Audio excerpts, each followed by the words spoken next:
join the meeting in Spanish. Jesús. Thank you, Ms. Bell. Ujú. Hola, buenas tardes. En unos momentos estamos por comenzar la reunión de esta tarde. Si usted desea escuchar la reunión en español, por favor pase a la parte inferior de su pantalla. Va a elegir el icono del mundo, va a seleccionar español. Si por algún motivo no puede escuchar, elija el inglés y después regrese al español. Si aún tiene dificultad para escucharnos, déjenos saber en el chat. Gracias. All right, Ms. Bell, I'm starting the interpretation. Thank you so much. And again, welcome everyone to tonight's meeting on the Career Institute North. On Career Institute North. Today is going to be an active session. We will have an opportunity to ask questions following the presentations. If you're joining us using in the Zoom link found on www.dallasisd.org/bond 2015 meetings, we ask that you remain on mute and turn your camera off in order to ensure that we're not overwhelming the bandwidth as we are anticipating a number of participants here. When the question and answer time comes, you can go to the chat room and ask any questions. And if you have a question during the question and answer period, please go to the reactions button found at the lower right-hand side of your screen. You can raise your hand if it's something that you see you approve of or excited about. Please be sure to do a thumbs up. But you'll be able to raise your hand. I will call on the person according to the raised hand, so you can ask your question.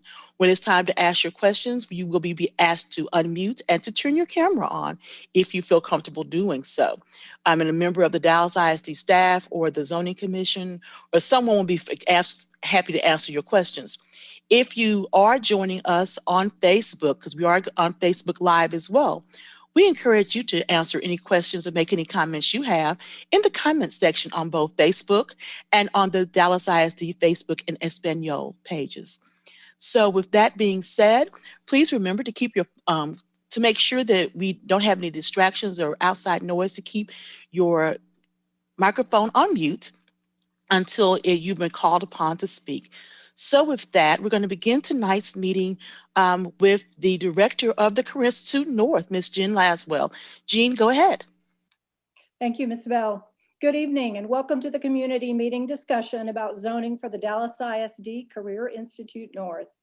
Thank you for taking time to be here for this presentation. I am Jean Laswell, the Senior Site Administrator and Principal for Career Institute North. Tonight, we will review information about the new facility, its purpose and design, followed by a question and answer session at the end. I know some of you have participated in these community meetings before and may have heard some of this, so please bear with us as our new guest hear about the Career Institute North facility. Dallas ISD has planned 4 career institutes to serve students, one in each of the 4 quadrants of the district: north, south, east, and west. Career Institute North opened in August of 2019, and it's currently housed in a temporary location, a 70,000 square foot warehouse where we serve 5 Dallas ISD high schools. Those would include Conrad High School, Hillcrest High School, North Dallas High School, Thomas Jefferson High School, and W.T. White High School. The purpose of the Career Institutes is to provide Dallas students with the opportunity to learn about a career field of their interest and earn industry-recognized certifications that will lead to post-secondary programs in the field and or lead to employment in high-demand, livable wage jobs right out of high school. This strategic initiative was designed to work alongside Dallas Thrives, their mission being to double living wage attainment in a single generation.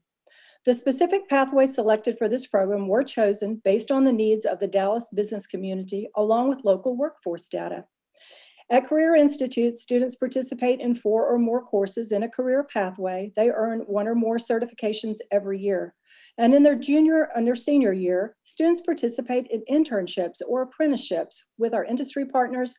And then after graduation, they have opportunities to gain full or part-time employment and move on to further their skills at Dallas College or another post-secondary institution. The Career Institutes are an open enrollment program with hands-on, project-based courses that include employability skills, entrepreneurship, and financial literacy. We currently serve approximately 500 freshmen and sophomores, but will outgrow our facility within the next 2 years. In about 4 years, Career Institute North will serve a maximum of 3,200 students, but only 800 will be at our facility at any one time, since our students will be scheduled over 4 different time periods on the A-Day, B-Day schedule. With the A-B schedule, students take 4 classes on A-Day and 4 different classes on B-Day. For example, a student scheduled for the mornings at Career Institutes on A-Day will travel by bus from their home campus to Career Institute North for 2 class periods. They'll have lunch with us, then return to their home campus for the last 2 days on A-Day. On their second day, B-Day, they take 4 more classes at their home campus. Then on the third day, the student would resume the A-Day schedule and come back to the Career Institute for their 2 classes. So with this schedule, students only come for the morning or the afternoon every other school day. Thus, we only see 800 students at any one time. Our campus does not have any athletic programs or athletic fields, and we do not allow students to drive to the campus, so there is no reason for students to be outside our facility. With our rigorous coursework, students are engaged from the time they arrive until they board the bus to return. We are staffed to provide ample supervision at all times, so you will not see students wandering about the facility or in the neighborhood. The facility will be gated and closed after hours and on weekends when not in use. We do have an evening or weekend event several times per year, and when that happens, we will use the shuttle service for pickup from a remote parking site at the student's home campus. So if we could go back one slide, I'd like to review the career pathways that we offer. In the construction area, we currently offer architecture, interior design, carpentry, electrical and solar technology, heating, ventilation, and air conditioning technology, plumbing technology, aviation flight, cybersecurity and software development, and mechatronics. In the new facility, we will prepare frontline healthcare workers through pathways such as patient care technician, EKG technician, phlebotomy technician, and emergency medical technician. Other pathways that will be added include dental assisting, firefighting, automotive technology, and welding. We also have 3 pathways that are specifically designed for our special needs students, and that would be adaptive culinary arts, adaptive building maintenance, and adaptive robotics. Folks, in all of these occupations, the workforce is aging, and employers need to recruit a pipeline of new talent to fill those spaces. To maintain a viable Dallas workforce, we must invest in our students so that they can learn these important skills and become part of our future service providers. We have already secured partnerships with more than 57 businesses to support career institutes. The Dallas business community has been extremely supportive, and we have received new requests for partnerships every week. These partners are providing students with internships and apprenticeships to earn real-world experience toward their pathways and licenses and certifications. And of course, we're looking forward to partnering with the business owners in our neighborhood community to provide a pipeline of skilled graduates for your growing workforce. Next slide, please. A hub approach to these career technical centers was implemented to reduce the cost and labor involved in reproducing these programs on every comprehensive high school campus. So our suburban communities have been using the same concept successfully for the last decade. The location of this facility was strategically selected to minimize the amount of time spent in busing to the facility. The facility is optimally located within a 20-minute radius of all 5 high schools we serve. The traffic impact will be minimal. We do not allow students to walk or drive to our facility, so traffic will only be comprised of our staff vehicles and the buses that transport our students. To further help with traffic flow, bus arrivals and departures are staggered during a 20-minute period, so they don't arrive all at once and they don't depart all at once. Arrivals happen between 9 to 9:20, then a midday departure, 12:20 to 12:40, a midday arrival, 12:50 to 1:10, and finally an end-of-day departure, 3:50 to 4:10. We have listened to community members about the design of the facility. The building has been carefully planned to preserve the original front facade. Additions have been coordinated to blend seamlessly, and it has been designed to minimize the noise levels both inside and outside of the building. Windows have been strategically placed to face away from any housing. The automotive program and the aviation program have been designed within the storm shelter, minimizing noise to the outside. Automotive facility doors were moved so as not to face the neighboring houses, and bay doors will remain down and secured except when a vehicle is moved in or out of the facility.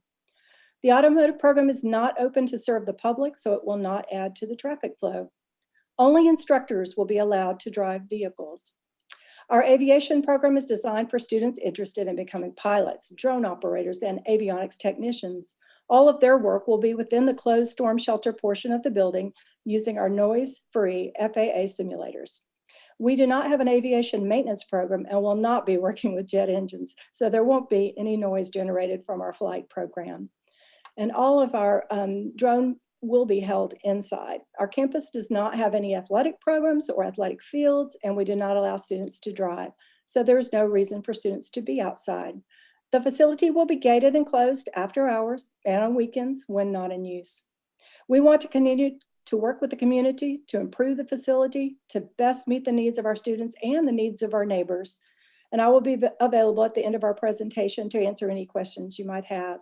Now I'll turn it over to our architects if they would like to add anything about the building design that they might want to share with you.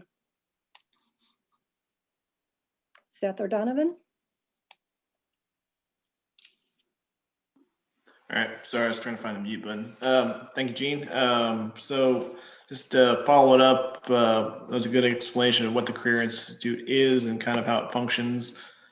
We'll just kind of go through, everyone knows this site and all the surrounding areas kind of got hit by a tornado in 2019. That's not news to anybody. So we are sympathetic to that.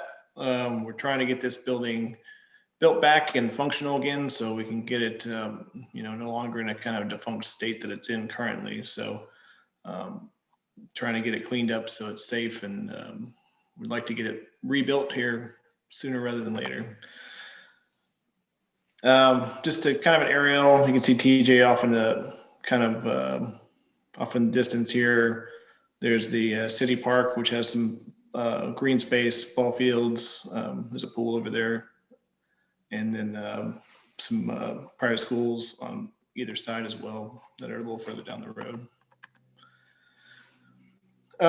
We've adjusted the site plan a few times. So the way it functions now is we've got the service yard here, which there used to be an entrance here that made it a little easier for the trash to get picked up and stuff. But we've kind of combined those into one single curb cut here, and trying to funnel the buses as best we can kind of along midway.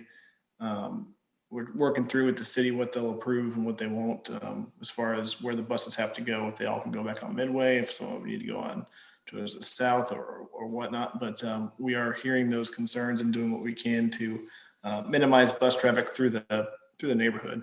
The yellow spots on here, kind of the yellow shaded area, if you can see it, that's all the existing area that's remaining. There was a portion here as well. That was where the incinerator stack was originally built, and it collapsed into the building during the tornado. So that area is going to be torn down and rebuilt, as well as any of the white areas are all new construction. The number 5 is the automotive and aviation area. It's also the storm shelter, which houses a little over 2,000 people. So if there's a tornado in the area, it's definitely the best place that anybody could be. Hopefully that doesn't happen again, but it is there. Number 3 and number 1, that's where the students will kind of get dropped off depending on what traffic management system the city approves. Number 4 is the part of the teacher parking lot. We've reduced the parking down to the minimum amount Gene could appropriately deal with without having people on the streets. So we don't want to take away so much parking and have people on the streets. So we did get rid of some of the parking along here, put a little more green space over on the left side where Field Fair was. What else? We tried to minimize any of the tall buildings away from all the residential neighborhood. So there's 2 houses up here in the north. These portions of the structure are all single floor. The only 2-floor structure is this number 5. The storm shelter is a 2-floor space, and this kind of taller area right here is the only 3-floor portion, which is about as far away as we can get to anybody's neighborhood. It faces the park. It's kind of off midway, and we tried to keep that there on purpose. I guess related to that, the construction labs and stuff as well as the automotive shops, they all face the park. So the entrance and overhead doors to get stuff in and out of there all face the park. So if you're on Field Fair, you won't see a bunch of automotive shutters or anything like that. It's just a wall and a bunch of trees. Trees will grow to be fairly large. They are canopy trees. So give them a few years and they'll be very large. This is just the floor plan. Once again, the yellow is the existing structure that's being renovated. The white is new construction. This is the second floor. So once again, there's nothing on the north side of the building. That is a 2-floor structure. And then the only little bit of the 3-floor piece is right here. And this is just medical lab type spaces, teaching equipment and whatnot.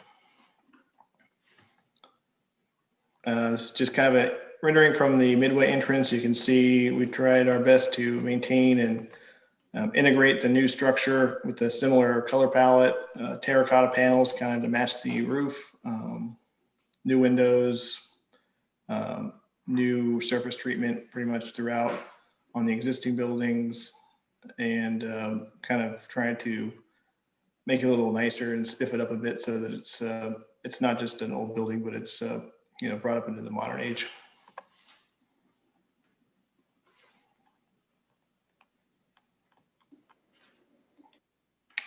We did add a few more trees along here. This is pretty much the only place that we could, you could see the 3-floor portion, and this is right along midway.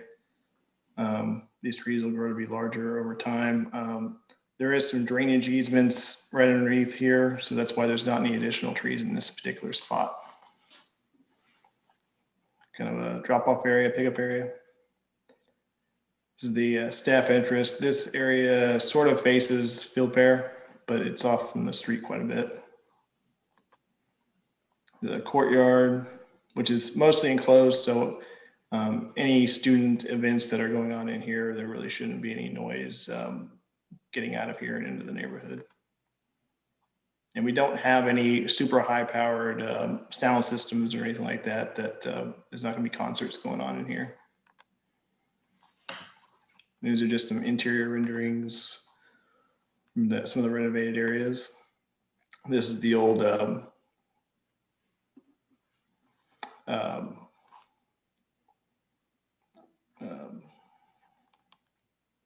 kind of the northeast building. This is the building that has the tarp on top of it.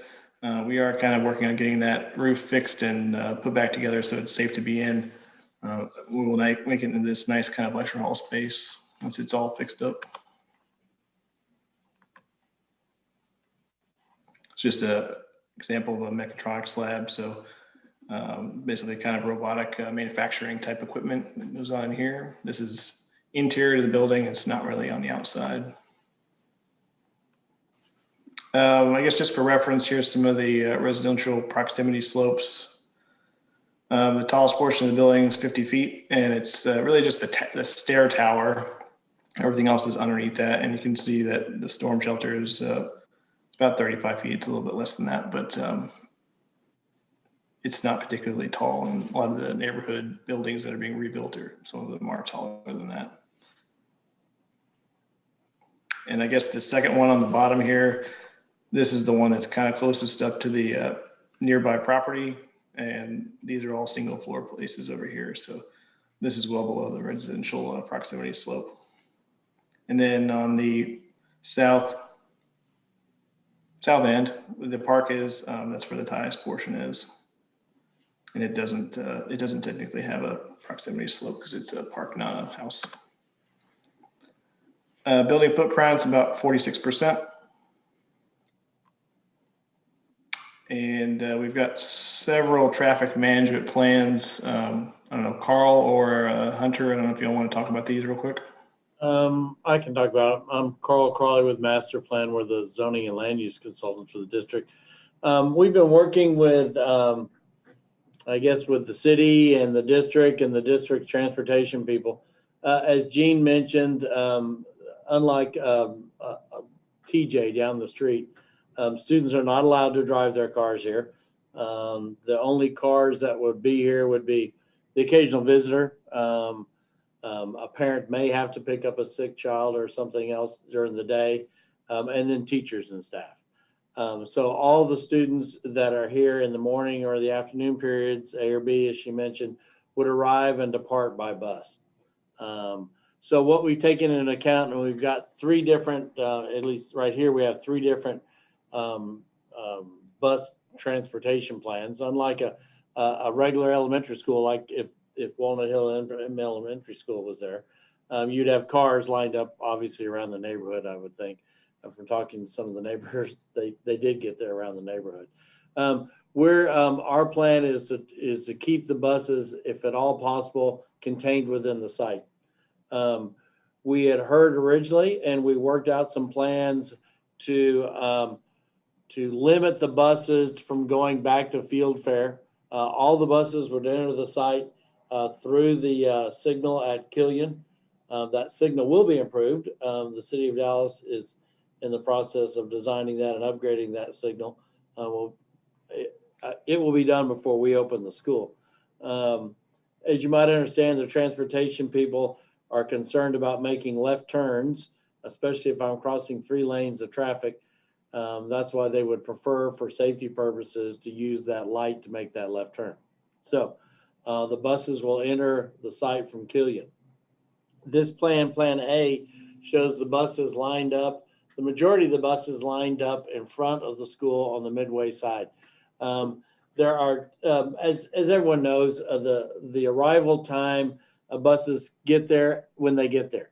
The North Dallas bus may be later than the TJ bus, should be likely. So the likelihood of all buses being there at the same time is not really going to happen. So the times that the buses will be there in a group would be the AM dismissal, the 12 o'clock time period that Gene talked about, and then the pickup time, the pickup time in the afternoon. So we've accounted for, I believe this plan has 20 buses on it. We don't think there'll be 20 buses at 800 students, but we took that into account. Now this plan shows 3 buses on the south side. To get all the buses to fit better on the campus and exit on a Midway, we worked with allowing the buses, and maybe 3, it likely probably won't be 4, but those are the buses that would go to TJ. TJ, as everyone knows, is just down Killian. We didn't think it very prudent for them to go to Midway and then go Midway down to Walnut Hill and back that way. If we limit those buses, those 3 buses would go Field Fair up to Killian and Killian back to TJ. The other buses or transportation for students that would use that south entrance are the special needs students, and they would be, that entrance to that part of the school is really set up to accommodate them, and those buses, if needed, would enter the school from that side. Seth, if you'll go to the next plan. The next plan was our original plan, and that showed all the buses exiting the Field Fair. We understand, and rightfully so, that most of the neighbors aren't really interested in all the buses. They would basically make a loop around the site, go to Field Fair, back to Killian, and then through the intersection again. Most of the buses would be going in a southerly direction. W.T. White is directly sort of, I guess, east of this location, maybe a little bit north or south. And then obviously the TJ buses would go back to Killian. So that plan is there, and we've discussed that with the staff. I think the staff would probably rather have that plan because that pretty much assures all the buses will stay on the campus and not be somewhere else. Let's go to the last plan, if you don't mind. I think there's another plan in there. Yeah. This is sort of a hybrid between the two, so that if the first plan showed some buses stacking in front of the school, transportation, and rightfully so, don't like to stack buses for loading and unloading. It creates a lot of conflict points and a lot of points where children and buses. The fortunate thing, we would never consider that on an elementary school or probably a middle school. Fortunate thing, these are high school kids and hopefully a little more responsible loading and unloading from a bus. So this plan takes into account that we wouldn't stack buses. That then means that more buses would exit the Field Fair. So it's sort of a hybrid between the two. The original plan A we have looked at, and you can see on this one, there's room in the service court. If you want to point to that, Seth, where we dashed in some buses in there, that could, on those times where the buses are there early to pick up the kids to go back to their school in the morning or go back to school in the afternoon, they could queue in that service court if need be to keep them off the streets. There's no reason to have the buses on the streets. One other thing that we, Gene sort of touched base on that's sort of dealing with buses is there'll be there's a likelihood to be a couple of special events in the year. I'll say a meet the teacher night that we all know about. And I don't know if that's called at this school, but the idea is that we would do either remote parking at the home campus for parents. Parents would again not be allowed to, or students allowed to park on campus, either remote shuttle them from their home campus or have them park at Thomas Jefferson. It would be an evening event, and we would run a shuttle bus from Thomas Jefferson to here. The concern is, as you're aware, a meet the teacher night, to use an example, there's always too many cars and not enough parking spaces. So and these there's no walking to this school likely from parents in the neighborhood, just because the schools, there's not as many students in the neighborhood that go to TJ that may come to the school. So we're gonna put in the zoning ordinance that we have to remote park either at the home campus or Thomas Jefferson for those special events, likely 2 or 3 times a year, but that was a concern. The plan development will also limit the maximum number of parking spaces. Most zoning has a minimum number. This has a maximum number so that you won't set up to allowing students in the future to park or opening up for more visitor parking or more parent parking. That was the purpose of that. I think that covers, and if you can go back to the height situation. And actually, I think we don't need to, Seth, because you covered the 50-foot height is on the building on the south side. It only is the stairwell. So that's the reason we pushed that building to the south side, because of the park, and it's furthest away from the residences. I think I've covered student parking, buses, traffic. I guess that's it. Do we have there was questions that have come up recently about noise and lighting. I think we have that slide coming up. Yes. Gene touched base on the noise. There was some concern, and I understand that. You see aviation and you see automotive, and you instantly think of, well, as Gene mentioned, jet engines, I guess, or something loud in the aviation and automotive. You think of cars and everything revving up. Those spaces are larger spaces, higher ceilings, and noisy. It has the potential to be noisy. They are located, as Gene mentioned, in the storm shelter. And Seth, if I'm wrong, please correct me, but the storm shelter walls are probably 12-inch thick concrete walls. No windows that I'm aware of. Is that right, Seth? No, there's no windows. Just for obvious reasons. It's got to be a storm shelter. It's made, the code now requires schools, the Thomas Jefferson redo, and the Walnut Hill International Learning Academy, I believe is the name of the new school. Both those will have storm shelters. Any new schools or large additions have storm shelters. So those programs are put in there to limit the noise. And then at one point in the original design, the bay doors that might have been needed faced Field Fair, but they've now been moved to the south to face the park. And again, those are only open during moving a car in or out. Students aren't allowed to drive the cars if they work on them and get them. And there's no jet engines or anything else. So the other issue that came up on lighting was the height of the lights and stuff. The red lights shown on here are just general parking lights and stuff. All lights are set up, and the code requires they must point downward. They have cutoffs to force the light downward. They can't have the spillover into the neighborhood, or in this case, we're surrounded by streets, and then the neighborhood would be the park. Then there are no wall pack lights, which is the classic one you saw on most older buildings in most schools, where it looks like they just stick the light on the side of the wall, and those produce a lot of light and they shine all over the place. There are no wall pack light fixtures. And then the other lighting is pedestrian lighting, which again is a low lighting about 10 feet high. The general parking lights are 25 feet high. And again, those lights are forced down. They're LED lighting. So they light an area below them and not spill over into the neighborhood. Then the other issue that came up noise-wise that's come up is, and if you live in the area, you know, if you went by the school, there's air handlers on the roof out there still. And those air handlers on the roof cause a lot of problems. First, it's difficult to maintain them. You got to climb up on the roof. Secondly, they're ugly. Third, obviously, you can see their shape they're in now, they're subject to abuse from the weather. So the system that's to be put in place in this school will be some chillers. I'm not the expert on chillers, the architects are. But you can see the location, they're on Killian, and I was concerned about that, is what kind of noise is involved in that. So there will be a sound wall that's placed around it. It has sound louvers in it because it's an air handling system, it's air chillers. It has to get air to it. So, but it'll have a solid wall all the way around it, except for where those louvers have to be. And either Seth or Donovan, if you can talk sort of about what the decibel levels are on those two chillers, if you don't mind.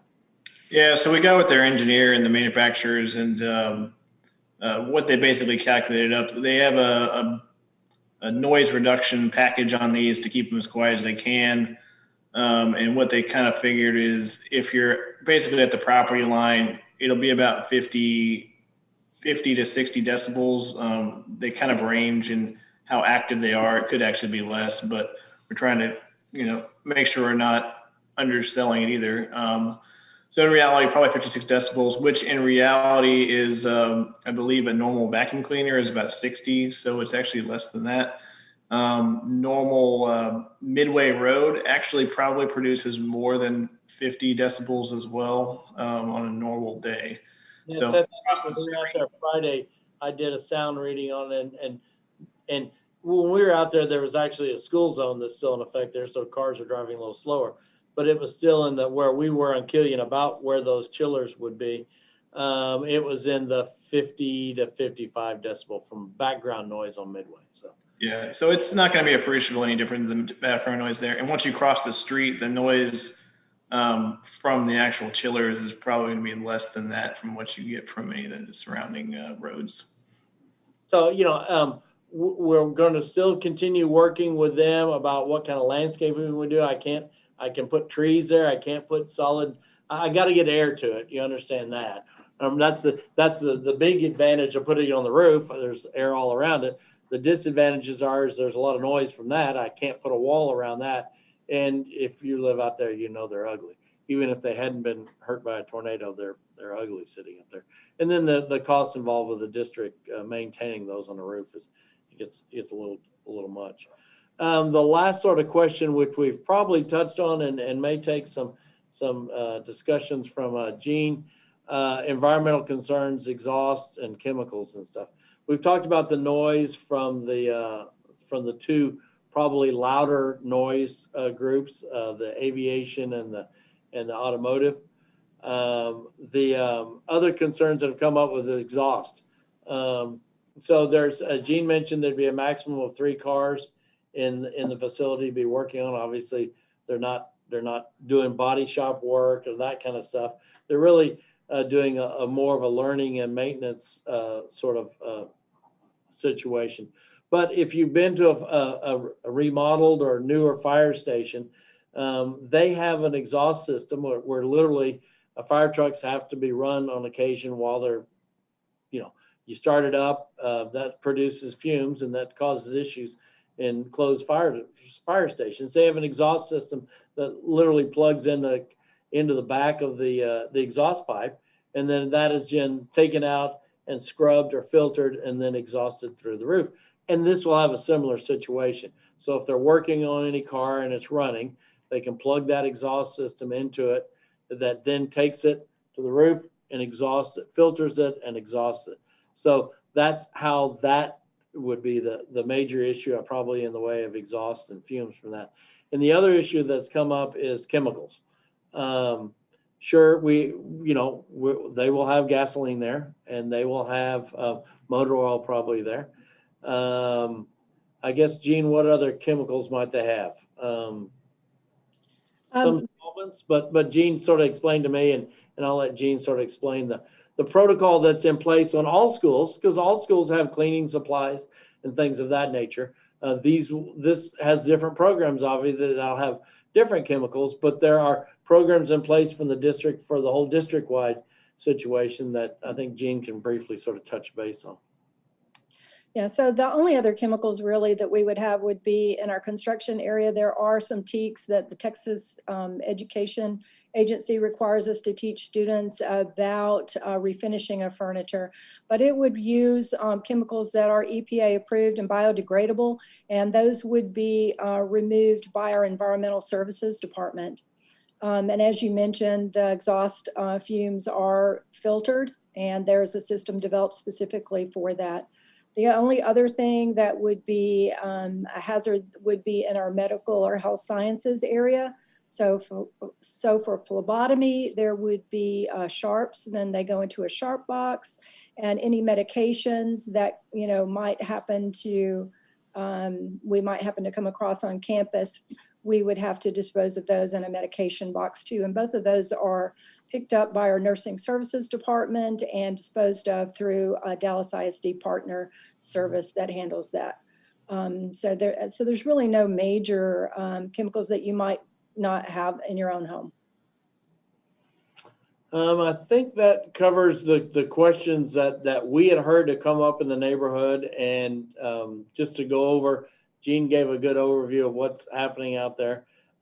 Seth, if you could maybe sort of give a time frame of what we'd like, and maybe it's Gene, of when we'd like to have the campus open and things like that. Well, there it is right there. Thank you. Seth, did you want to go over that? Yeah, so generally speaking, we're trying to get the campus completed in construction by spring of 2023. The reason for that is that the district is leasing the building they're currently in. They do not own the building, and their lease is out, and they need to get out of that building by May of 2023. And so that's why it's imperative to get this built and keep it on time, because they don't have a backup plan if that doesn't happen. So I don't have an answer for that. I did see a question run by about the decibels, and the decibels I was mentioning is both chillers running simultaneously, not each one individually. So our study was both chillers. To make sure that we're answering all the questions appropriately, we'll just wait until we finish the presentation, and I'll go down the list to make sure that everyone is getting the attention they need, and we're making sure that all the questions are being answered completely. So thank you, everyone who's commenting in the chat room. We are going to answer your questions. Don't worry. So go ahead, Steph. Sorry. Seth, why don't you go over what the plans are for the renovation and sort of the idea of keeping the original building, shall we say, or as much as we can. Yeah, so the whole building is 165,000 square feet. About 50 of that is the existing building. I can go back to the floor plan. So all the kind of light colored hatched areas, that's the existing building. The gray is the new or replaced building that we had to tear down because it was damaged. I will say that Walnut Hill Elementary was 400 students, we'll say, in its last full year for the tornado. That if that school were built today, new, starting over, the existing where those 400 students would be housed would be in a much bigger footprint than it is originally. TEA, Texas Education Agency, has, as you know, that school is what 80 years old, or was 80 plus years old. It had some additions, but new schools have bigger classroom requirements, and it's not COVID related or anything else. That classrooms that were in that school and any school that's older were smaller and less area per child per student. So if it was 50,000 square feet, and some of it would be removed anyway, but let's say it was 80,000 square feet for 400 students, you really need more than 80,000 square feet in today's construction, because there's TEA requirements of what you need. And there's more programs, even without programs like this, that were not even contemplated when Walnut Hill was built. So I just to sort of give you an idea of the requirements of some of the programmatic requirements that go into a school nowadays, not even just the regular programmatic requirements for this. Schools are getting bigger, and they probably needed to be bigger. Even if the classroom sizes aren't getting bigger, the classrooms are getting bigger. So I guess as Seth, do you have anything else to add, or Jean? No, I think we should move on to questions. Okay. Ms. Bell, do you want to? Okay, great. We have a number. First of all, I want to again thank everyone for joining us for this meeting. Of course, the community voice is very important to Dallas ISD throughout our bonding construction project, and there are numerous opportunities. This will not be the first. Wasn't the first. It won't be the last time to actually engage with the community. If you're viewing us on Facebook, please submit your questions in the comments section. And with that being said, if you're here on our Zoom call with this particular link, thank you so much for everyone who's already submitted questions in the chat. If you would allow me to, I'll go through these questions first before we have any hands up for people to actually make any comments. I want to make sure that we're addressing the questions that have already been submitted. So our first question is, hold on, I've lost it. I'm opening my screen up very big. Our first question has to do with the courtyard. Will the courtyard be enclosed? Yes, the courtyard is enclosed, it is gated. So, and it is secured, yes. Okay. And as we're moving through these sets, if it's something that we can illustrate that point, if you could just manage those slides.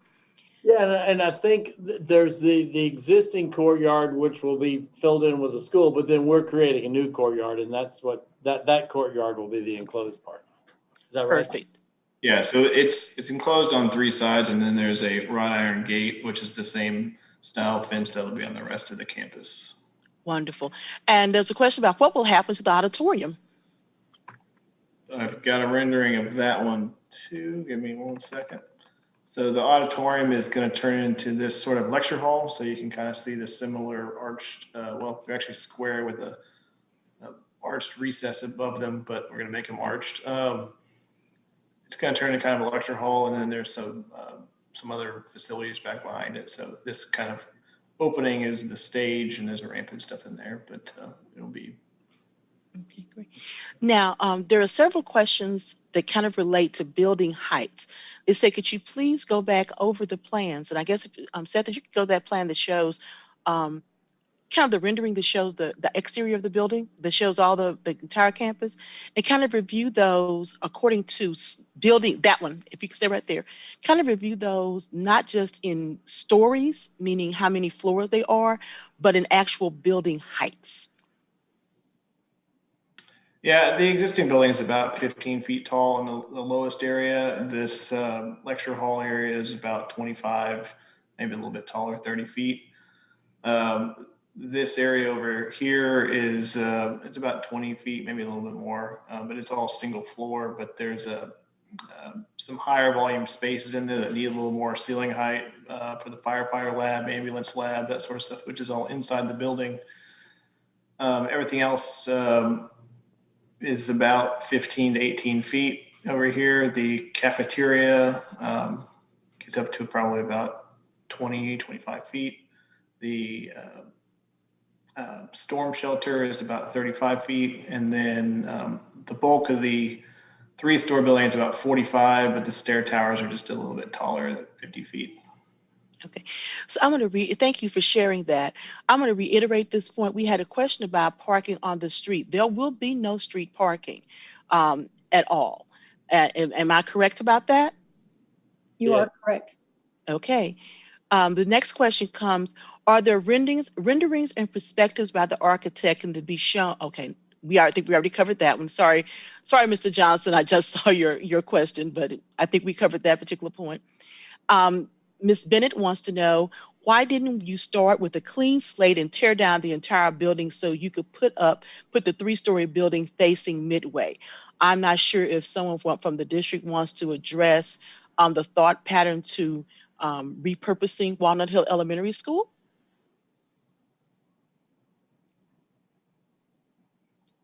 Well, I think the original plan was to try to keep that front facade and to keep as much of the original building, because the neighbors, from what we had heard from some of the other meetings for Thomas Jefferson High School, was that they really liked the front facade of the building and wanted to keep that in their neighborhood. So that was one of the reasons that it did not get leveled, and then so that we did decide to repurpose as much of the building as possible. And then also, you know, from a cost, you know, effective standpoint too, we wanted to try to reuse as much of it as we could. Okay, great. Now, here's another question. Why is the 3rd floor necessary rather than expanding the 2nd floor in a different area of the structure? And I believe that was tied to programming requirements. Am I correct? Yeah, in general, a lot of these program requirements, like the Automotive Lab and I guess the Firefighter Lab and these kind of things over here on this north end, we could put another floor on top of that, but it would then be basically as tall as the 3-floor portion, because we were already starting with a fairly high ceiling height because we need to have fire trucks and stuff inside of the building there. So putting that on top of that makes it even taller than it would be otherwise. Whereas this 3-story piece over here is fairly economically spaced floor to floor heights, similar to when you have like a medical office building, and it fits in this area away from everything else a little bit better. Also, the existing structure, we don't have drawings for that, and we don't feel comfortable building on top of the existing structure, especially after it was hit by a tornado. So Okay. that kind of, it ties our hands a little bit on that. Got it. Okay, so Mr. Edwards and asked about access to these images. So everyone will know, we're actually in the process of updating the project website for this project, but you can keep track of this and other projects, as well as have access. The images will be posted at www.dallasisd.org/bond 2015. When you go there and you look at current projects, there are all of our current projects, either in design or under construction, are shown there with their own project page, and that page will be updated with additional information. You'll be able to track the progress on the project as it moves from design throughout construction. And again, that's just at dallasisd.org/bond 2015. We will have that ready for you guys, and it'll be updated, and it should be updated by midday tomorrow. So you can always just bookmark that and keep track of the project or the process. There's a lot of questions about the buses. So I'm going to kind of lump them together. And this may go to Jean. There's a question about repeating the drop off and pickup time for the buses. How many buses per day are we looking at? Someone had commented about a question about the number of kids, since students will not be driving to the campus. They'll all be transported by bus. About how many buses does that entail per, I guess, feeder school per day? Okay, well, it depends on the campus. We do have a larger number of students coming from Thomas Jefferson and from North Dallas than we do from the other 3 campuses currently. But the maximum capacity, the building was built with 33 classrooms that hold 25 students each. So you're looking at about 800 as your maximum capacity. That's what we decided on, 800. So with that maximum capacity, we're probably looking at somewhere around 17 buses. But it could give or take 1 or 2 depending on the numbers coming from a particular campus. We know that those buses will come in the morning to drop off students for 2 periods. They will stay for lunch, then they will get on a bus to go back to their home campus. In the meantime, there will be a bus headed our way from the home campus for the afternoon group. And then there will be those buses leaving again in the evening between 3:50 and 4:10, 4:20, somewhere in that neighborhood. So we try to space them out so that they aren't all coming in at one time and they aren't all leaving at one time, to minimize the traffic flow or congestion. So the time period for drop off begins and ends when? The time period for the drop off begins about 9 o'clock and ends at about 9:20. So it's well after, you know, the high school and the elementary school traffic. Okay, wonderful. So there's a question about the lighting. What's the plan with lighting to minimize the impact to residential homes? I think you reviewed that, but if you could just go over it one more time, just to make sure that we're capturing those questions. Yeah, real quick summary. In general, these are kind of the lights you'll see. This is kind of this LED flat looking light that doesn't throw anything out. You won't see the light sources like you do on some of the real harsh LED lights. It's kind of a soft glow. And it's minimized to have kind of reduced cutoff so you don't have a bunch of throw outside of the property line. The pedestrian lights, which are this blue one, there's no visible lens on those. So those are the same thing. They just kind of shoot straight down. They don't bleed out. You're not really going to see a light source or anything like that. I think Carl mentioned that there was no wall packs on the building. There are wall packs, but they're full cutoff. So they'll basically look like a wedge, and they're just for emergency lighting, and they're over the doors. So you're not going to see the light fixture on that either. There's not any floodlights that are attached to the building that are going to be spewing out into the neighborhood. It should be pretty well contained in terms of lighting. Okay, we have a question about the landscaping. The question is, are you removing any existing trees? And if so, also about the trees that are being planted, how tall will the trees be that you are replanting? I can't really answer all that question. I'm not the landscape architect. I don't believe they're on the line, but there is a caliper inch requirement. And so their Article 10 is trees, when we initially plant them, have to be a minimum of 3 inches. It says, if you want to touch on, the arborists have come out and met with our landscape architects, met with the arborists about the tornado trees, I'll call them, and the damaged trees and what can and can't be saved. There's a couple of them that they may be able to save, but it'd be probably not worth it to save them just because the top's been lopped off of them. So, and then we will remove trees. Any trees we remove, we have to replace inch for inch. That doesn't mean if we remove a 12-inch tree, we replace it with a 12-inch tree. That's the likelihood of that surviving the transplant is not that good. But we'd have to replace it with 12 inches of trees. Replacement trees, we're right in there in the PD that those have to be the same starting point of 3 inches. That doesn't sound like a big tree, but that's probably about the optimum size for it to grow quickly without being growing too quickly, obviously. But then you'll get the quicker effect.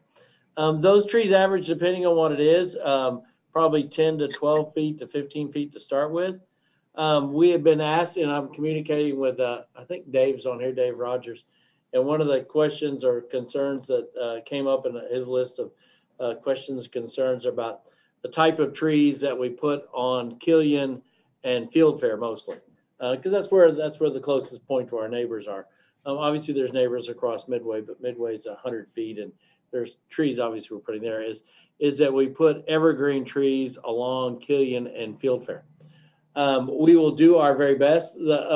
And we could do that. The concern is if you plant all evergreen trees, let's say you planted all live oaks, all of a sudden the live oak beetle comes. I don't know if there's such a thing, but if the live oak beetle comes and wiped out all the trees, then you wiped out all the trees. The city has requirements that say you can't plant more than 35% of a certain type of tree in a certain area. So we'll work with that, and I don't think we don't have a problem with specifying tree types and stuff. And if we can work out a pattern of putting all evergreen trees along those two sides, that's to everyone's benefit. We don't have a problem with that. So that's the other issue with trees, I think, that David brought up in his stuff. We don't have a problem with evergreen trees. Let's say we need to work with the arborists because there's some concerns about overplanting one species. So. Okay, we have a question about smoking. Is smoking allowed anywhere on campus?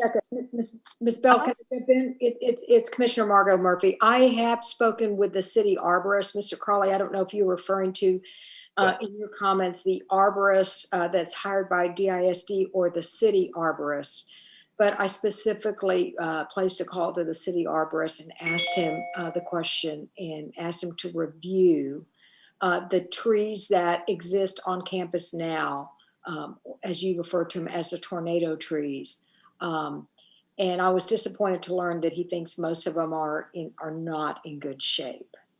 So for whatever that's worth, I wanted to contribute that information. They have been reviewed by the city arborist for that purpose. We do have a number of questions. We have a lot of questions still left to be answered. So I'm going to go ahead and try to move forward to make sure that we're addressing the concerns that are being brought up tonight. Is smoking allowed anywhere on the campus? Jean? No, it is not. We do not allow smoking on any Dallas ISD campus. Thank you so much. Can you go to the rendering of the outside courtyard that shows the TED Talk screen? We have a question about that.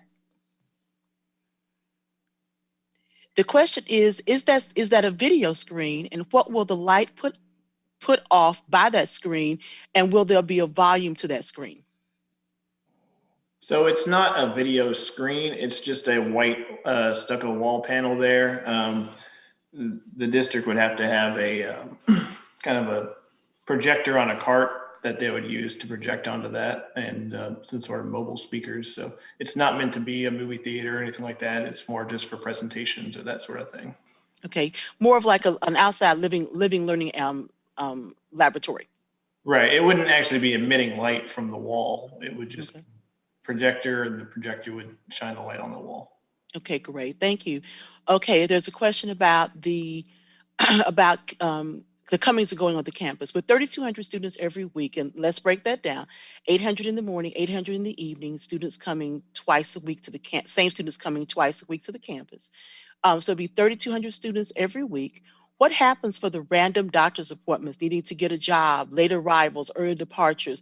We know this will be a constant. So Jean, I'm going to ask you, since it is a specialized campus, do you allow late arrivals and early departures first?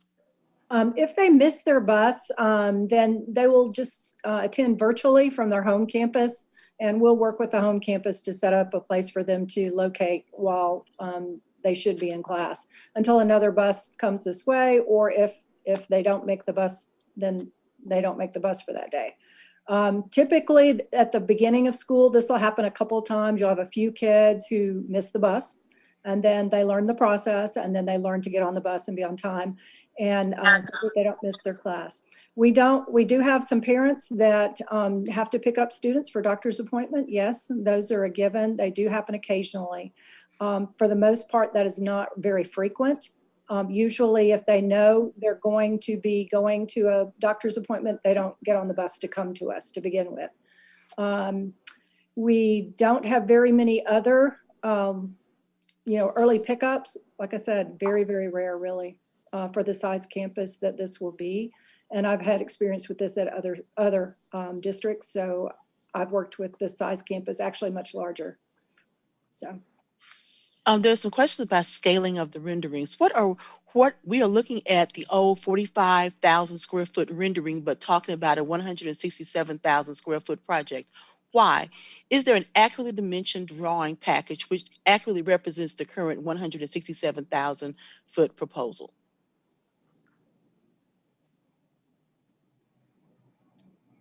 So I don't know if the architects want to answer this question or not, but I can tell you that the reason that this particular building requires more square footage is because that these are all hands-on skill jobs that we're trying to prepare students for. So they actually have to simulate work environments. And that does require a larger amount of square footage for them in the lab portion of the classroom spaces. So that is the reason that this is a fairly large facility, but it does meet all of TEA's guidelines for the labs and the classrooms in this facility. Okay, I see that our Executive Director, Tiffany Hewitt, is on the line and she has her hand raised. Ms. Hewitt, if you wanted to add something to the conversation.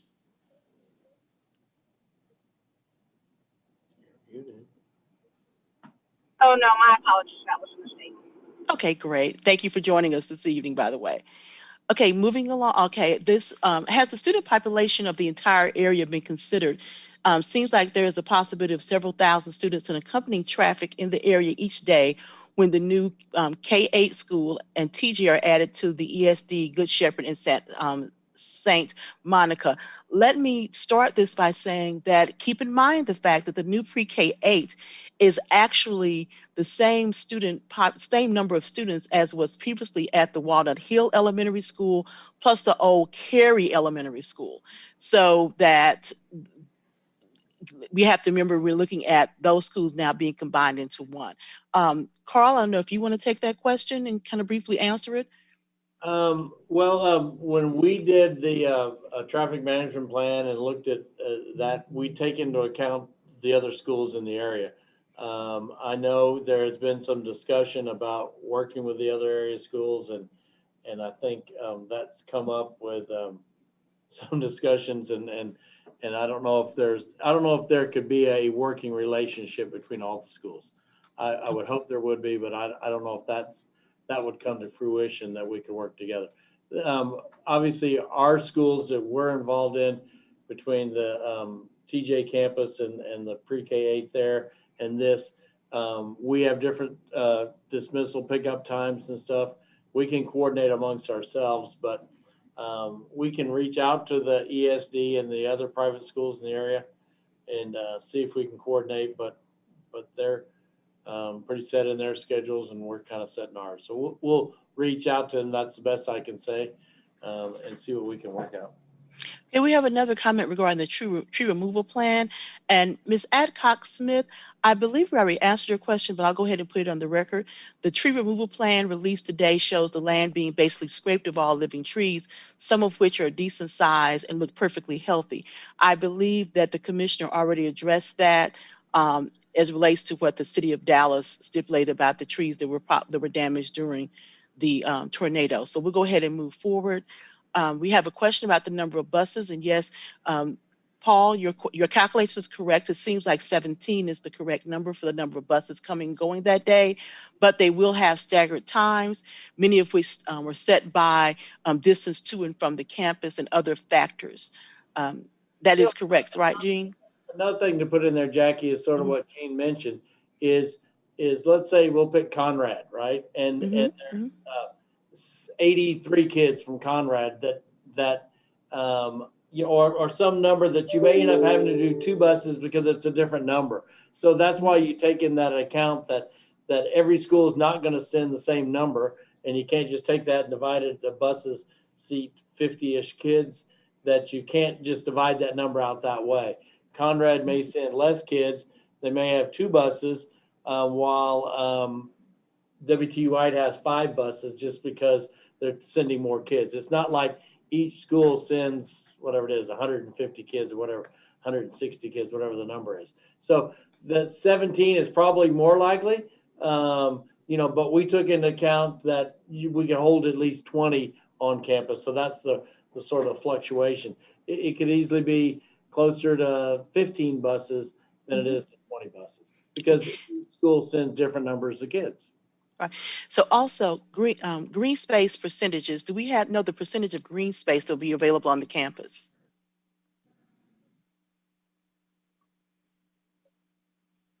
I don't know if we have that percentage. I'd let Seth or Don. We have the current proposed area. It's changed a little bit with the curb cut being removed along Killian. Sorry, this is Donovan Howard with WA Architects. We're in the 12 to 15% range of pervious area currently. Okay, thank you. Is there a particular reason why you aren't keeping the existing college Career Institute off Midway just north of 635? It seems much more fitting to be in that industrial area, plenty of space where you need to expand rather than taking away the quaint characteristic of our neighborhood. If someone from Dallas ID can address that. Well, I can tell you that the facility we're in right now is a rented facility, and there is no room for expansion, and we're limited here to 400 students at any one time. So it doesn't meet the number of programs that we are holding at the career institutes, and to be equitable with the other 3 career institutes, we need the larger facility. There were only a few areas that Dallas ISD already owns that would be possible, that would meet our transportation requirement between high schools, and purchasing some new land, I was told could take 1 year to 2 years more in the process of building this, and we will be at capacity in about 2 years. So a lot of things were taken into account when we reviewed all the possibilities and made that decision that this was the location. And this is the perfect travel distance to all of our campuses, and it looks like it's going to be a very, very successful facility. Okay. How can the buses stack in the fire lane? So the bus drop-off was not a fire lane, correct? Or the bus loop? That's the question? Well, they actually, there is, in any of those plans, there is an escape lane is what it's called in this sort of vernacular. So that if it needed to be, it will still act as a fire lane. And the city of Dallas allows temporary, you're not parking. The buses won't be unoccupied. There'll be a driver in them at all times. So the city of Dallas allows that in a fire lane, but in this case, we also have an escape lane if an ambulance or fire truck had to come. So it will comply with the code. The sort of semicircle drive at Killian and Fieldfair is the other fire lane. Donovan did mention, point to the gate there at Killian on this drawing. That gate right there there is a driveway there just for one reason, is it's a fire lane. That gate would remain closed. It'll have a emergency lock, Knox box is called. That's a brand, it's called a Knox box. So that the teachers would enter not off Killian, they'd enter off of Fieldfair and exit that way. But otherwise, the city would ask us to limit the number of driveways onto Killian. At one point we had 3. We'll still have 2, but for practical purposes, the one on that parking lot loop will remain closed. Okay. But we have to leave it open for fire lane purposes. We had another question about alternative locations. I believe Ms. Laswell just answered that one. So we'll move on. The congestion of Killian and Midway coming to drop off. Again, it will only be bus drop off, not individual car drop off. So I think that probably addresses that concern as well.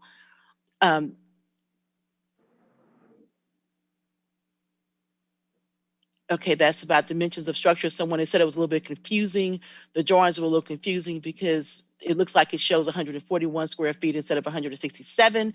We'll make sure that we get on the website, we will have additional information to kind of explain that a little bit better.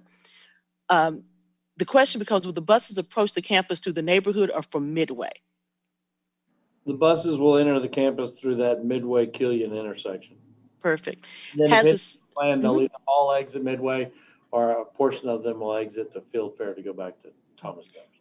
And I believe this actually was already answered, but just to reiterate it, has the city done a comprehensive coordinated traffic plan which takes into account the 2 pre-K-12 schools, the pre-K-8 school, all within a quarter of a mile of this school? If so, can you share it with our homeowners association so we understand how we are going to be able to navigate in and out of our neighborhood during peak traffic hours? So is there a city traffic study that's available? And if so, where can they find that? I'm not aware of a traffic study that covers all the schools in this area, which would be ESD, the other private school, I don't know the name of it, south of this intersection, and then our two campuses. So I'm not aware of one. I know that's come up in conversations, that there wasn't one that they were aware of. So I'd have to say, no, there's not one, a coordinated one that does all the campuses in the area. I can address, this is Commissioner Murphy, I can quickly address that. Yes. So, Mr. Crawley, you're the zoning consultant, so you'll know more than I will, but I believe that in this case, a traffic management plan is required and by city code, and a TMP, as it's known, addresses how traffic gets on and off campus and circulates on that campus. If you would like a plan that is for the greater area, that's called a traffic impact analysis, or a TIA. And I believe that the city code or our internal procedures require a certain number of trip generations to trigger a TIA. And in this case, with the staff parking and the 20 or 25 buses, it doesn't anywhere near approach the number that would be trips generated to require a TIA. Additionally, years ago, Councilmember Gates and I assembled the leaders of all of the schools, St. Monica, Good Shepherd, Ursuline, et cetera. There were 7 or 8 schools. We bought them lunch. We met at the Walnut Hill Recreation Center for the purpose of trying to coordinate traffic among the schools. Once they understood what would be required of them, they all politely bowed out. So I know there's something on the chat that they're willing to talk. Of course, we're willing to talk to them again. There is nothing that requires them to come in. And my guess is that it would be a repeat performance of what happened years ago. Okay, thank you for that. Thank you for that update and background information. Okay, it says the plan is for buses only, but what DISD's COD document will ensure the neighborhoods that only buses are used? What are the matrices regarding student population for the larger area, including TJ, the former Cary, and Walnut Hill before the tornado, and projected when both campuses are in full operation? And finally, has a shade study been performed? I'll work on the first half. This zoning that we are requesting is a planned development district, which means that the rules are written for this piece of property and no other piece of property in the city of Dallas have these rules. And one of those rules that we're writing in that, a number of the rules we're writing into it, basically says students are only allowed to arrive by bus provided by a public school district, and that they're not allowed to park on campus. That's how that's done. You know, I don't know of any other public school that's done that way. There may be charter schools that are done that way. There may be even some private schools that are done that way, but there's no other DISD school that I'm aware of high school wise that prohibits students from parking on campus. And then the other way we sort of did that is working with Vice Chairman Murphy, where we came up with a maximum, I mentioned maximum number of parking spaces versus a minimum. Usually there's a minimum of so many per classroom, which means you'd have lots of extra parking. So we worked with Gene and everything and said, okay, what's your maximum you can live with? It has a few extra spaces in there for visitors and stuff, but not to the point where you'd have more than, I don't know, any number of students. There's not a big parking lot. At 110 is the maximum, and I think that plan shows about 100 spaces on there. So there's really not room for cars to park there. So I think that answers the bus question and the other question. About the metrics of, I think Jackie mentioned the students, hopefully, that were at TJ and that existing campus that's there, and the Cary and the Walnut Hill will all come back to that campus when they're rebuilt. So I don't think there's, and maybe there'll be more, but that really, that isn't going to change the population of that campus appreciably, I don't think. Okay, so again, we're going to reiterate, we had another question about student pickups be allowed. Student pickups will only be allowed in emergency situations, such as a child having to go to a doctor's appointment if a child becomes ill. The students will only be allowed to enter the campus via their assigned bus routes and leave the campus via assigned bus routes. So I think that will answer that question. Now we have a question about the capacity of the storm shelter. Originally it was stated, Linda says, originally it was stated the storm shelter was for 800, but today you said it was for 2,000. Can you please clarify exactly what is being discussed as far as the capacity of that storm shelter? Yeah, I can answer that. So the way the city code reads, or it's actually the International Building Code reads for storm shelters, is that the way the city of Dallas prefers it, I guess, is that they want you to size the storm shelter based on the egress capacity of the building. So egress capacity is not the actual occupancy plan for the building. It's more if there's a fire in all of the building all at once, then they can all get out of the building. So that's why it's 2,000 square feet, or excuse me, it's sized for 2,000 students, even though there will not be 2,000 students on this campus really at any given time. So I believe that answers the question. So 800 is still the max planned. 2,000 is just a code requirement. Exactly. Thank you. Um, it appears that you are planning to shoehorn a very large plant on a plot of land that is too small for that purpose. So you ask the neighborhood to change how much land is covered by buildings. You want to go up to 20 feet higher than the standard for the neighborhood. What is the water drainage plan? If so, little porous surface is planned for. I can take that one. We're located pretty much at the top of the hill here on this site, surrounding existing below-grade drainage is somewhat undersized. So we're investing a substantial amount into below-grade detention systems on all four corners of this site. And so all the rainwater will drain into below-grade storm drainage tanks, and then will be released in a controlled outfall to the surrounding roads as those tanks empty themselves. So we're not putting enormous amounts of water onto the surrounding roads and sites. Okay, great. Now there's a question about the buses. Will the buses idle during pickup? They typically do not now, and I do not expect them to idle during pickup unless there is extremely cold weather and they have to for heat purposes. Okay, great. Now we have another question about parking on the street again.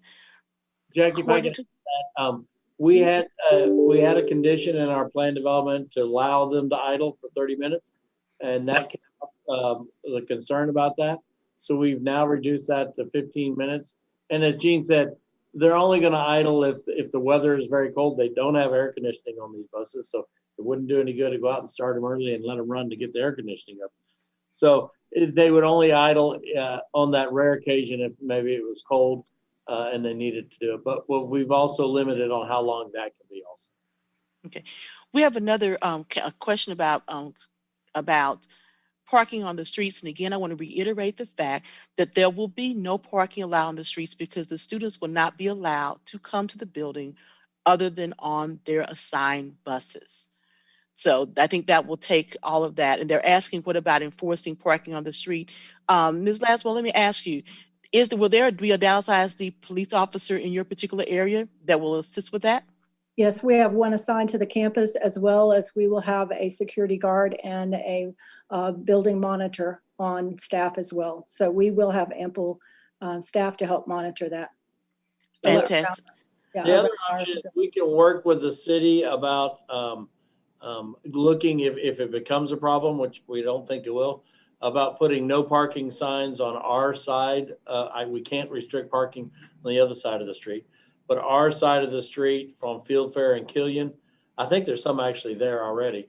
But make sure if they're not, that we can put them on there for school days, that you can't have parking. Usually it's between certain hours. So then it would eliminate teachers or students parking there. Okay, and are those parking restrictions indefinite, or is it subject to change at a future date? Well, I don't know. I don't know if we have those in our traffic management plan, but I'll look and see. And if that's something the neighborhood's interested in doing, we have to ask the city. We pay for the signs, but we have to ask the city for permission to do that. It's their street. So if that's a concern, there are varying ways to do it. But you can put on our side of Killian and Fieldfair, let's say no parking between 9 and 2 on school days, which kind of eliminates students parking there or teachers parking there, but it wouldn't eliminate somebody in the neighborhood at a party at night from parking there. So that's how it's usually handled. Okay, now Seth, right quick, could you go back and review the height of the two buildings on the north and west side that are closer to the homes? I think you had a drawing of those.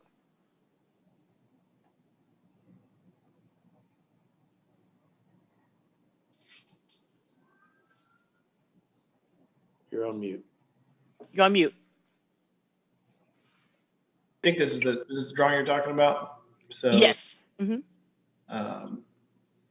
Basically 35 feet by the tornado shelter, 50 feet with a 3-story wing, and then just over 20 20 feet at the, pretty much the rest of the building. Okay, now, is that showing the side that's actually facing the community? Is that facing the park? The south end is this side over here. This faces the park. Okay. This side faces Midway. And I think we've got another diagram that kind of, these traffic plans also show an approximate maximum height on them too. So you can see that most of these are 20 foot, 35 foot. Okay. Ms. Green, I see your hand raised. Just keep it there. We'll get to you as soon as we go through a few more questions, okay? There's another question about the transit plan. I'm actually going to ask Commissioner Murphy, I really think this falls more on your side. I don't know if you want to address that offline or give someone information on how they can contact you, because it's more about a coordinated traffic transit plan of all the schools in that particular area. Is there a way that the community can contact you, or how would that fall in? Because that really is kind of outside of what I'm hearing, outside of the scope of, I know you've explained it before, but you're on mute. Thank you. I have no authority. I'm a member of the Dallas City Plan Commission, and I serve in a volunteer capacity. Okay. The only entity with the authority to require a traffic impact analysis is the city of Dallas. I don't believe there is an available mechanism to require these schools to come together to plan for traffic. However, if there is a will to bring these schools together to voluntarily come together and discuss traffic planning, we can try that. But as I said earlier, we did that. And once schools recognized that the traffic planning might impact their individual ways of doing business, they each politely bowed out. And so there's nothing that requires them to be there. And sometimes people don't want to voluntarily change the way they operate. Great. So that there's not much I can do. I would suggest that the community deal with the new council member that will be elected in June to try and do that process again. Council member Gates and I did that several years ago. It's a very, I mean, it's a worthy cause, but it is really hard to get people to change the way they do business unless they're forced to by an ordinance or because they're under a zoning application. But there is no requirement that they do that, at least my understanding under the city code. And I don't know, there is no requirement for a traffic impact analysis in this case. okay, great. So we understand we have a number of questions that have popped up about that information. So not to belittle or to in any way ignore those questions. Since we've covered that a number of times, we're gonna go ahead and just please follow the instructions that the commissioner has stated, and have to work with the city council, your city council member on those. Therefore, we can address other questions that are coming up as well.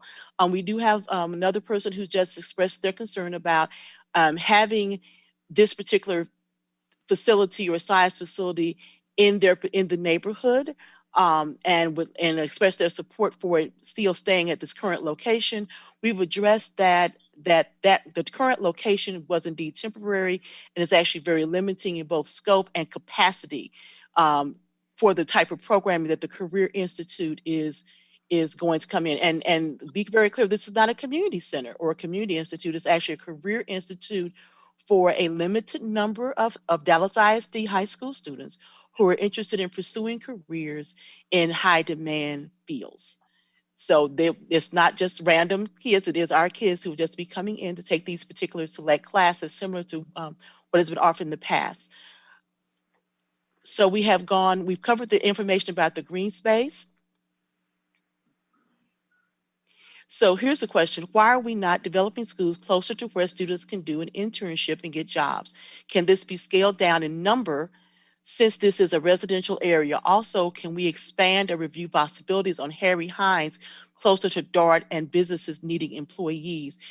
Gina, I guess if you could kind of talk about the mentoring and internship programs that you have, guys, and how you envision engaging these our students in this particular capacity. Yes, we already have 57 businesses who want to partner with us, and they are from all over the Dallas area. It's not from just one location. These businesses are already starting to offer internships and apprenticeships. Students will leave from their home campus or from their home if they're going to a morning internship to go to those. They won't actually come to our campus on the days they go to work at that facility. So it's not, our location is not specific to the internships or apprenticeships. We have many students who do apprenticeships through our CTE programs, who do those all over the Dallas area and in the suburban cities as well. So it's not specific to one location. Okay, great. Now we have a question. I'm gonna put it out here. I'm gonna start with the answer and then pass it over to Jean to expand. What neighborhoods do you expect the students to come from? You said that likely student would not come from this area. That said, why not put this school, which I agree is necessary, in another part of the city closer to where the students reside? I'm going to start out for Jean on this one. Dallas ISD is actually opening 4 career institutes across the city.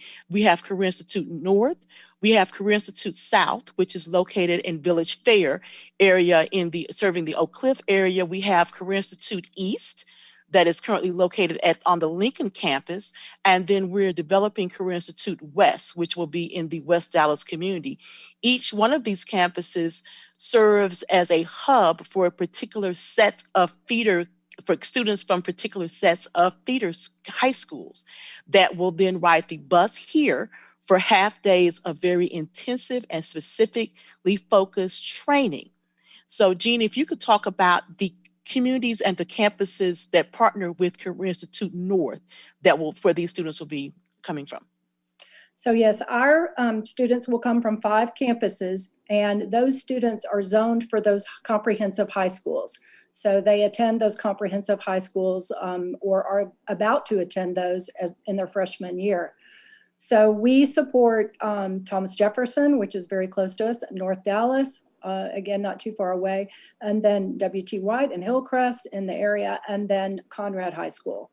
So we try to find a location that was convenient to all of those campuses as far as the busing, so students wouldn't be traveling too far on the bus.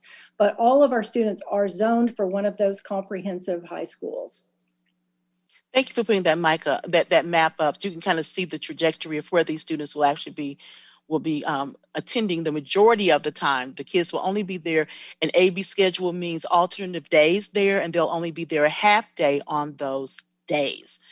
Catherine had asked for a photometric design to neighbors for evaluating the proposed lighting. So we'll just put that request out there. We don't have to answer that question right now.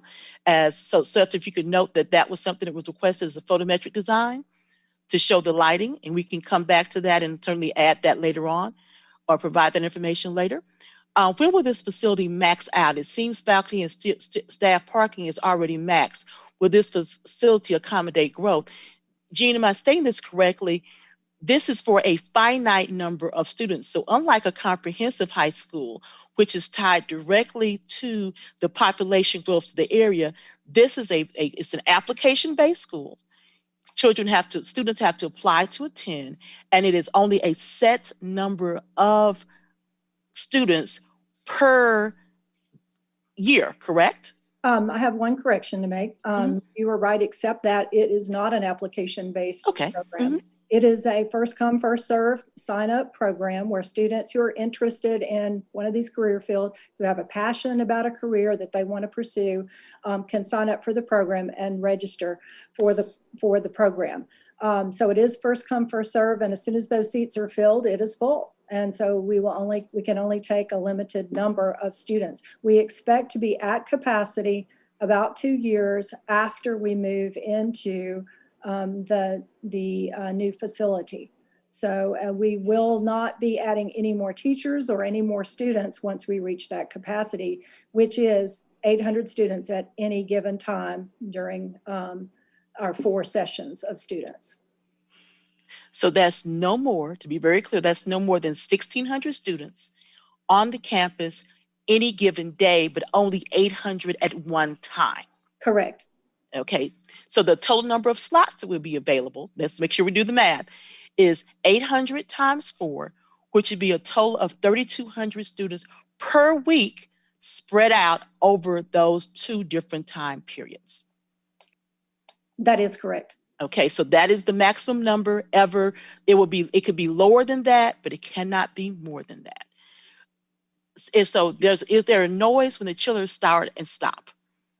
Those are similar to just your air conditioning units at home, correct? So there's a little noise when they start and noise when they stop, Seth, is that correct? No, they kind of spin up. It's more of a slower run up. They don't have a kick on like a giant capacitor when your AC turns on and turns off. So they're variable speeds. So they go up and go down as demand is needed. One may be needed if the weather's mild. None may be needed, or if it's really hot out, both of them may be running. So it's not an all on or all off. It's a variable levels pretty much all the time. Okay, great. Now, just to be clear, while you're still there, Seth, could you please clarify, because we keep getting questions, people are still confused about the actual size of the building. It's 167,000 square feet, is that correct? Total building, yes. That's not just that's new and existing together. Great. Okay, just wanted to make sure we clarify that. We've had a number of additional questions about the traffic and congestion and traffic studies, so we're going to go ahead and just lump those over the previous things that we've already answered about how we can handle those and how the community can address those with the city council. Question, what type of fuel are the buses using? They're concerned about them sitting and running and polluting the air near the park and recreation center.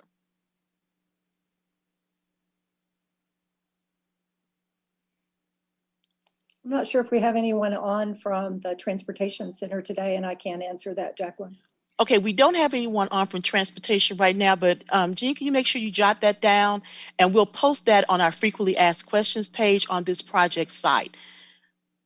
There's a question about the decimals, 50 to 60 decimals each. So does that double the noise based on Friday test? I'm not sure what that's referencing.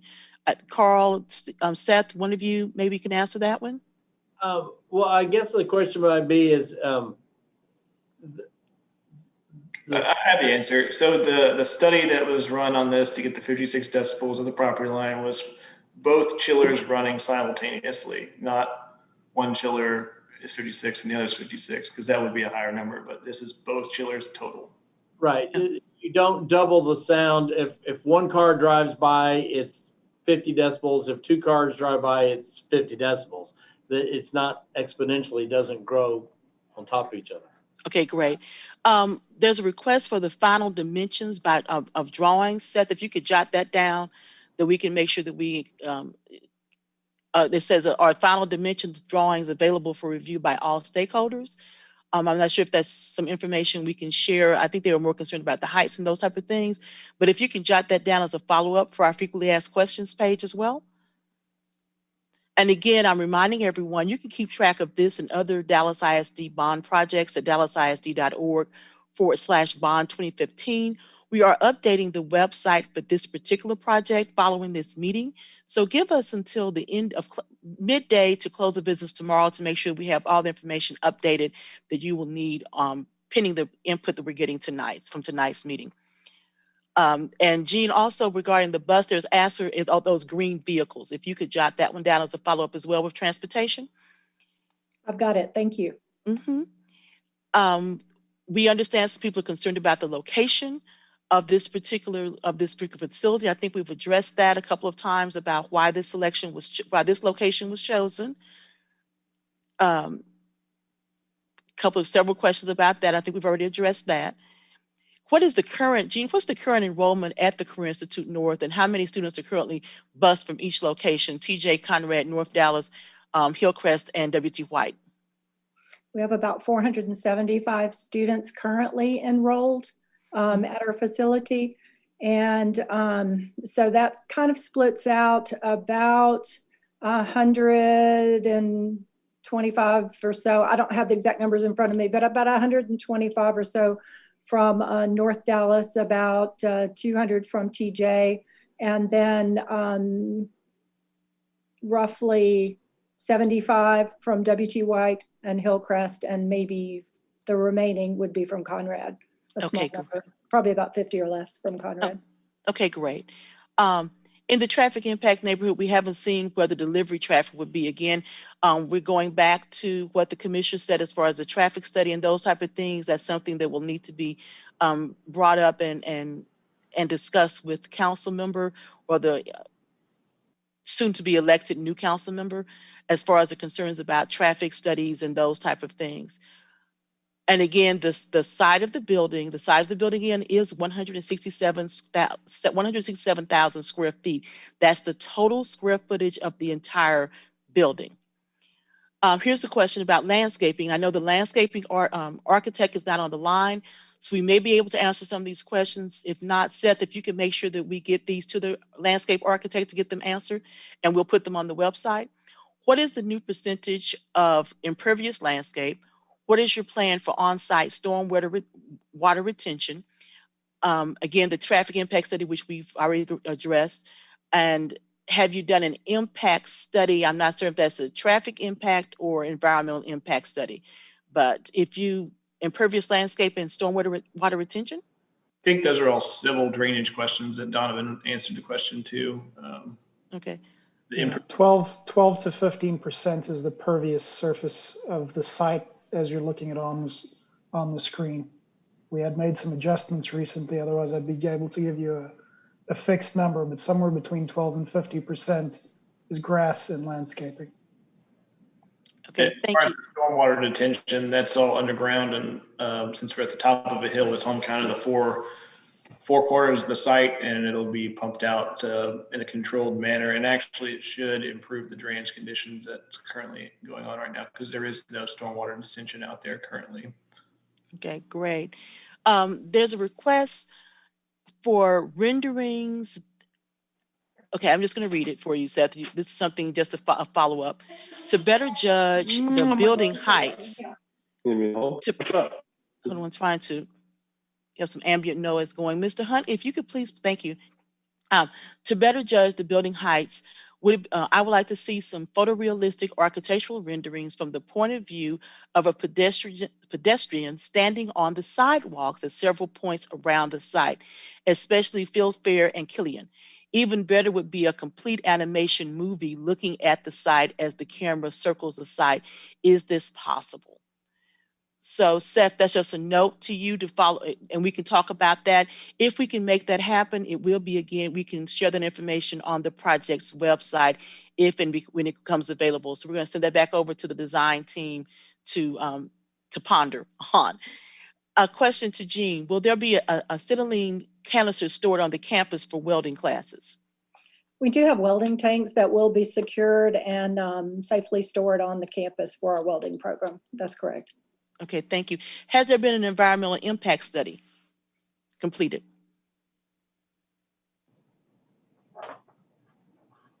I assume you're talking about the task 1, task 2. Those have been completed. They have been completed? Great. I don't believe they're on the line though. Okay.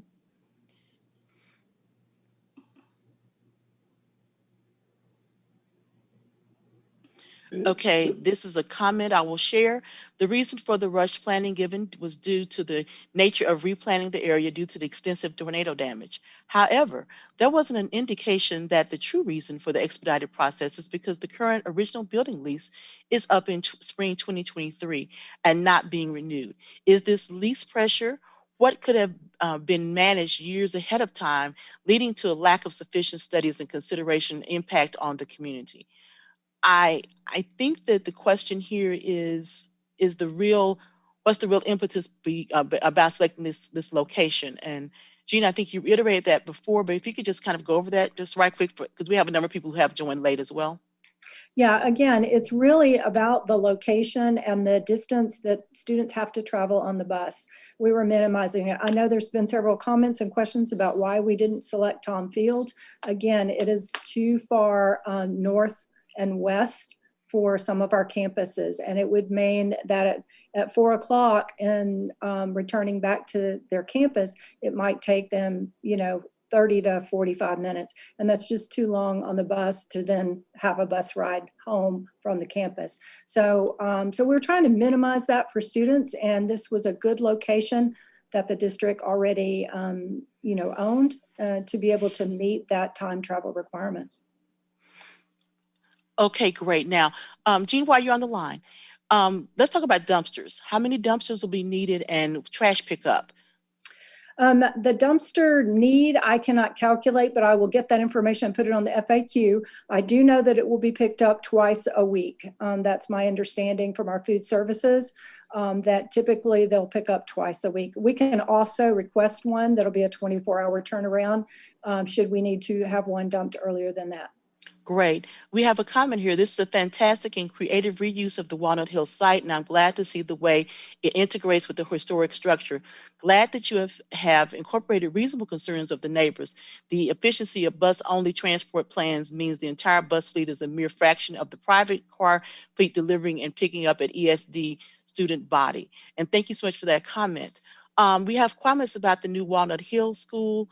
I'm going to refer you to the dallasisd.org/bond 2015 for information regarding the other projects, including TJ and Walnut Hill, so we won't take up time here. From Tom Bloodgood, with the 30-foot tall brick wall between the U-shaped courtyard, I believe WRA architects inadvertently underestimated the DBA levels. Why couldn't these chillers be placed on the current roof on the south side of the new 30-foot tall one-story building? I will go ahead and jump in on that one if it's okay. That's something that can still be discussed, and we'll take that in consideration as far as the planning of the exact location of those chillers. I think I speak properly for the team. The maximum capacity for, okay, I think people, we're still getting confused about the size of the building. The size of the building is actually 167 square feet. We've kind of talked about the capacity as far as with the students and all those sorts of things on that one. So I think that question has been answered. The original 45 square feet, I'm assuming references the original building, but that has been damaged through tornadoes. So I think we've sufficiently answered that question previously. As far as the size and all these types of things about growth, again, there is a limit to the number of students that will ever be in this building because it is a first come, first serve specialized program. So this is not like a comprehensive school at all where it's tied to population growth and those types of things. Okay, thank you, Mr. Edwards. Mr. Edwards has the question about, will the space be available to the public for community events? We do have the design of our lecture hall in a fashion that we could allow it to be used for some community events. And so that's something that we can look at. That's a possibility. Okay, the other question we have, these are notes to the design team. For the renderings, again, they would like to make sure that you have actual measurements as a part of the discussions on those drawings so that they can kind of make sure they're understanding what you're talking about as far as sizing. There's a comments about really wanting a more thoughtful and distinctive building, something that kind of feeds back into the original building. Again, that's just a design question. Here's another comment. This is an industrial plant, an incredible, great experience for high school kids. It doesn't belong in our neighborhood. It belongs in an industrial park, and there is plenty of those around Dallas, which are more accommodating for space. And again, I referenced the fact that this is one of 4 different community institutes in different locations. Most of them are in former comprehensive schools. There's a question regarding the storm drain runoff management, which I think we previously answered. And again, some of these questions we will take and make sure that we're including with our FAQ that's located on the site just to expedite time, because we're getting a lot of repeat questions here. So we want to make sure that we're addressing those in a way that we can make sure that we're being time sensitive as well. Someone asked, why not consider excavation to appease the neighbors, lower height, and given more green space? That's another comment to the design team.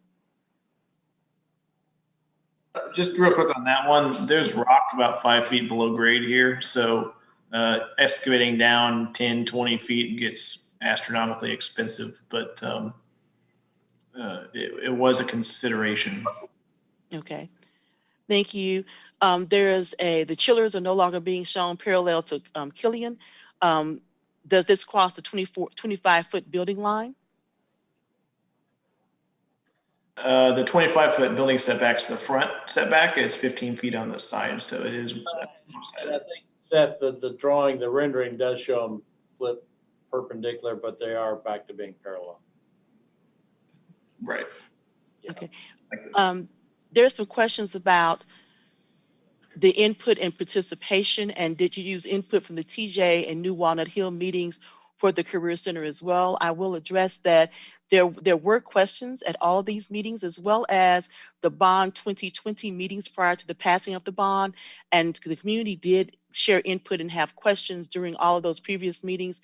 Because it's a similar area, there's a lot of overlappage between participation and between questions. So yes, the input from those meetings was taken in consideration as well as the previous meetings we've held on this particular project. Someone asked about unloading the buses. Can you unload 800 people in 20 minutes? Jean, I think that we do a pretty good job of getting our kids on off those buses. Yes, ma'am. And I've unloaded about 1,000 in about 5 minutes. So in previous schools. So it's definitely efficiency, and we have a systematic process that we use. And yes, we can get those students in quickly and back on the bus quickly.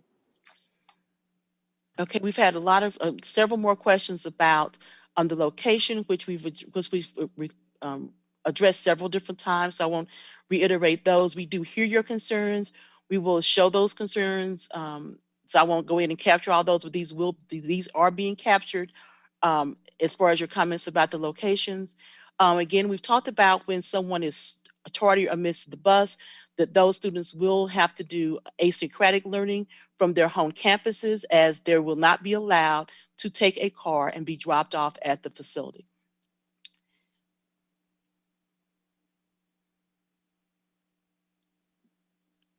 Are the tennis courts staying where they are?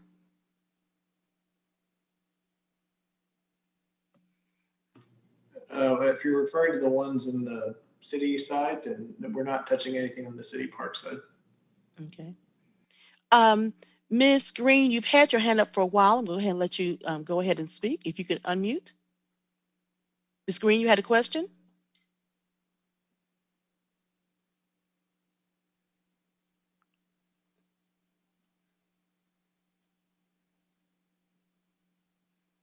Okay, never mind. There was a consideration, again, additional conversation about locations. They asked about the use of Rusk Middle School, but I think Jean has gone in and answered that question as to why this particular location was selected.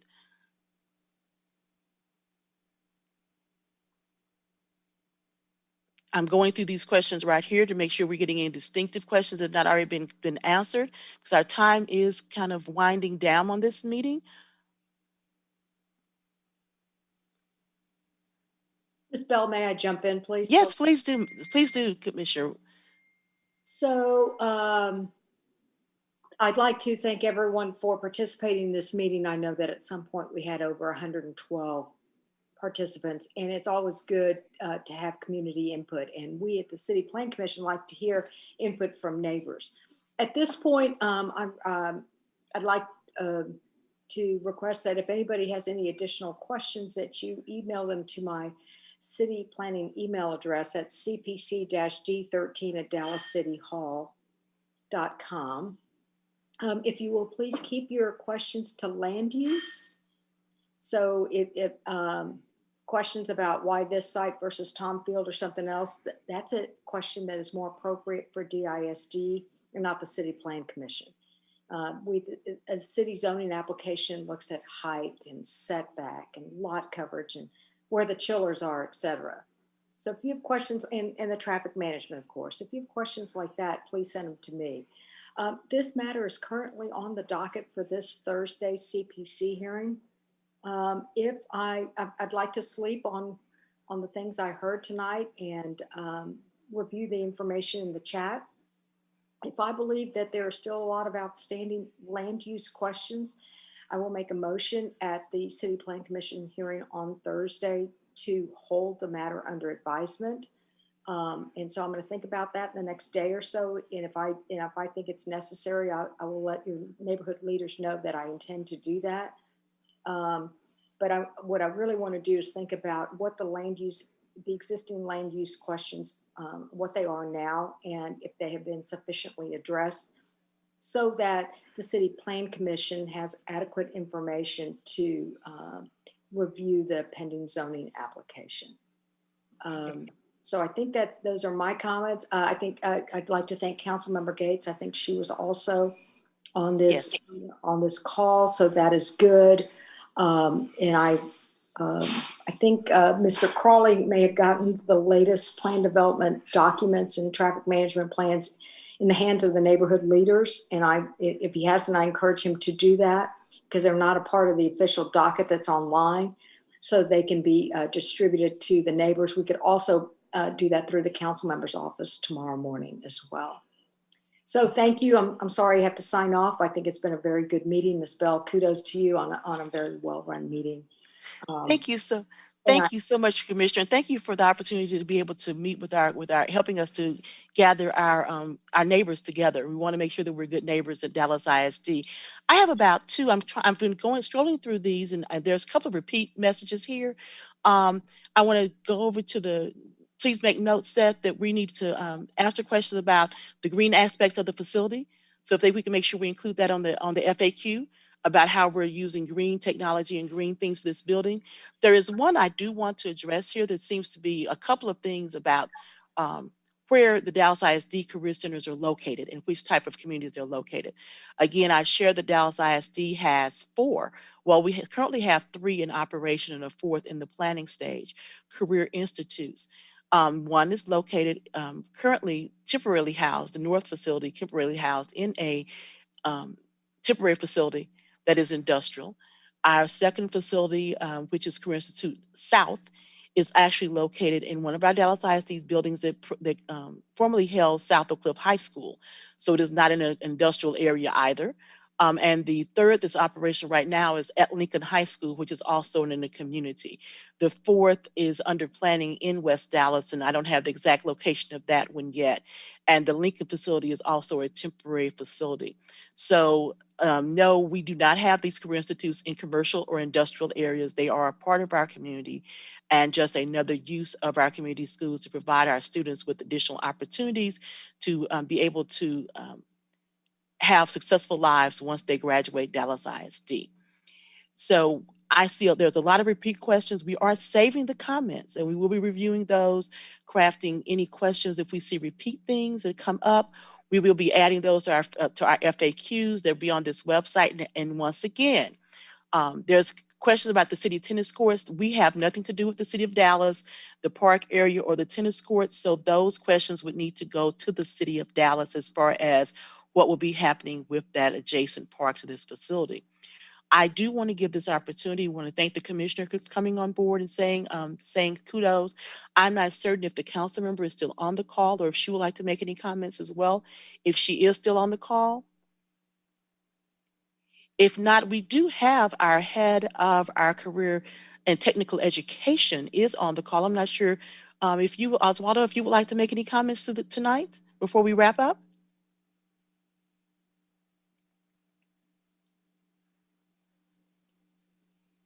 Okay, if not, again, I remind you that you can keep track of this and other Dallas ISD bond projects at dallasisd.org/bond 2015, because funding for this project is partially coming from Bond 2015 and Bond 2020 funds.